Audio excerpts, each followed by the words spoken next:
Hi. Today is the 4th of March 2025, and I want to speak to you about a sequence of events that I have observed and noted over the past 24 to 36 hours, which is giving me a different insight into the strategy of this whole war. I think the larger end game for this is for Trump wanting to win a Nobel Peace Prize.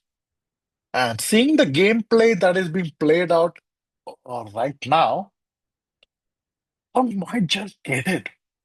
I'll explain to you why. So one of the first indicators that I saw was an S-300, two S-300 batteries of Ukraine were wiped out by Russia in the last 48 hours, the last 36 hours.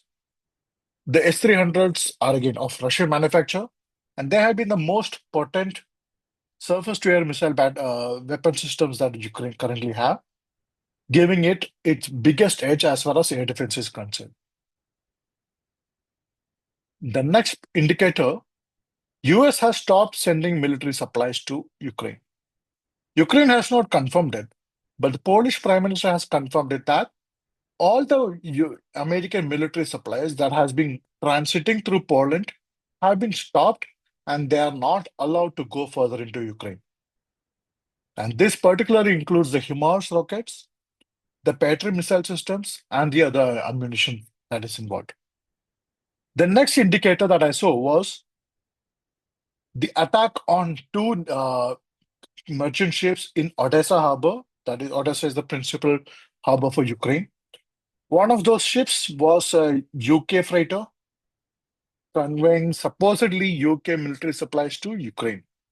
These were again attacked by naval ballistic missiles by Russia. The the harbor's equipments were destroyed. There's fair amount of damage on the ships, but it's somehow not being widely reported.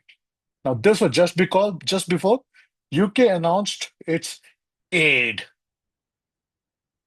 to Ukraine. UK has announced 2.27 billion pounds in aid to Ukraine. Not aid, it's a loan. And what is this loan used for? So that Ukraine can purchase 5,000 surface-to-air missiles. From whom? From a defense manufacturer in UK. And what is the guarantor for the loan? The frozen assets of Russia. So it's just like, so let's say I'm going to Mahindra. I'm saying I want to buy a vehicle. Yeah. Mahindra gives me a loan. And based on that loan, I'm buying this vehicle.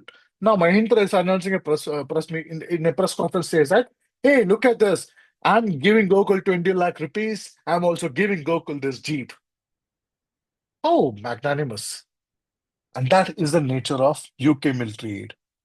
The sheer fallacy and ridiculousness of it all. So now let's look at the other markers that I'm seeing right now. US has brought down its cyber offensive operations against Russia. This information was leaked out a couple of hours back. Apparently, Pete Hegseth has received instruction from Trump. But I personally have been seeing patterns indicating this over the last couple of weeks. Now, as a geostrategic and geopolitical observer, I've been following this war since it started in February 2022.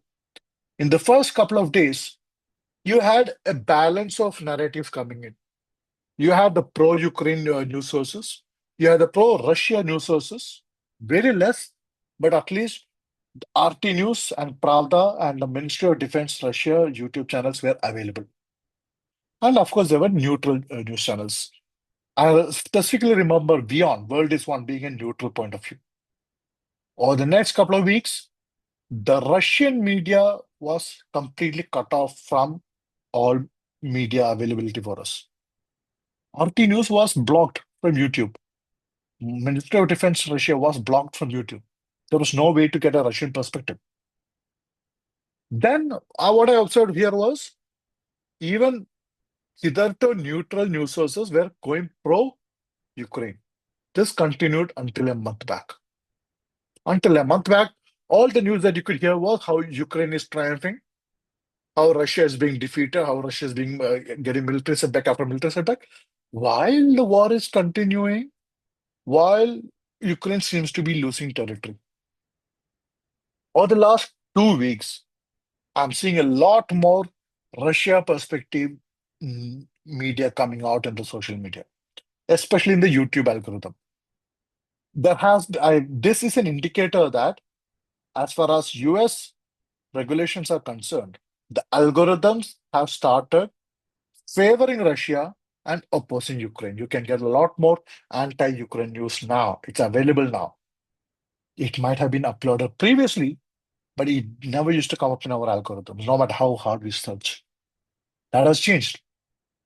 Why? Why is why do we see an imminent US-Russia rapprochement? And there we have the next indicator.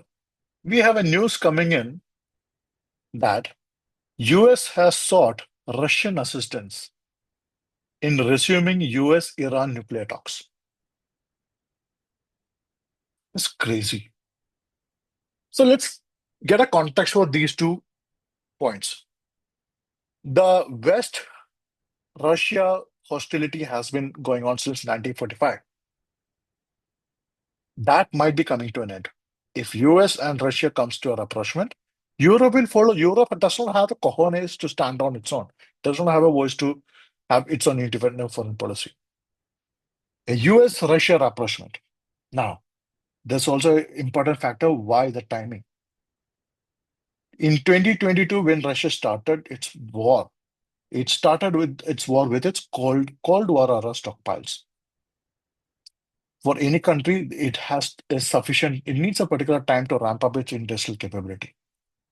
That industrial capability has now come on stream. Russia is now on stream to produce upwards of 1,000 Iskander missiles every year, even more ballistic missiles. Russia is at its peak military industrial output capacity right now. So, in a matter of months, Russia is going to steamroll Ukraine and Ukraine will cease to exist. So, a deal, if it has to be signed now before Russia really starts delivering its increased military output to the front lines. So, the timing is perfect. Then, you have the Euro-Russian war coming to an end. And I also seem, from what I hear about the US-Iran talks, apparently the Russian team, after the meeting, the US team in Riyadh, they went to Tehran to discuss with Iran. In the eventuality of a US-Russia peace, I see it very possible that a US-Iran agreement could come about with Russian blessing. Why is that important? US and Iran have been in a state of quasi-war since 1979 when Shah was dethroned. An end to the US-Iran war means you have greater economic activity happening in the Gulf. A US-Iran rapprochement could mean the US could impress upon Iran to ease down on its anti-Israel rhetoric. Iran and Israel, they are not historical enemies. Before the Shah's war, the SAVAK was trained, the SAVAK, the intelligence agency of Iran, was in fact trained by Israel. And during the Iran-Iraq war, Iranis had help from Mossad against Saddam. You have a lot of hidden intelligence operations happening all the time. So, an Israel-Iran rapprochement is also not out of the pale if a US-Iran rapprochement can happen. Again, Benjamin Netanyahu will have to go.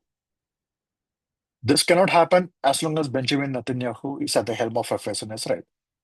But again, from the different markers that we have been seeing on the last couple of weeks, US is also working to undermine Benjamin Netanyahu.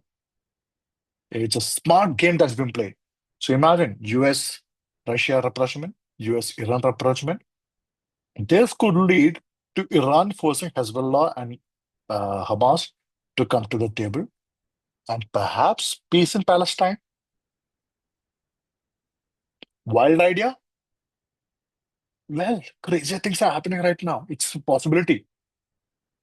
A peace in Palestine. Middle East finally stable. Oil production is going up. Economic engine running up. A peace with Iran would also means that Chinese influence in Iran is going to get curtailed. Again, end of US-Russia hostility means Russia comes out of dependency to China. Russia-US relations become stronger. China gets weakened in the north. China had signed a 20-year deal with Iran a couple of years back for development. A US-Iran rapproachment means that China loses its leverage in Iran. Last week, a few days back, US also released F-16 supplies to Pakistan, yet another place where China wields influence. Now, Pakistan, that is one area where US is going to lose. But still, think about it. Donald Trump could be the guy who is bringing it close to three world conflicts. Three wars, two wars that have been going on for 80 years, and one war that's going on for 40 years. If Trump is able to bring these three wars to a close, he will be a shoo-in for a Nobel Peace Prize. And he would have earned it, not like Barack Obama, the biggest fake Peace Prize winner in the world. Why was he given Nobel Peace Prize? Because of the virtue of the color of his skin. He started all the wars in North Africa. He put Libya and all those countries into disarray. So perhaps all this is a massive strategy by Donald Trump as the ultimate FU to Barack Obama. While Barack Obama got it just because of his skin, Donald Trump would have earned it. If he is able to do this, he would become the greatest statesman or the greatest president that the United States has ever known. Perhaps even bigger than George Washington and Abraham Lincoln, as Trump himself jokingly suggested a couple of days back. Anyway, we have interesting patterns happening all around the world. Keep an eye. Keep an eye. We are living in very interesting times indeed. Take care.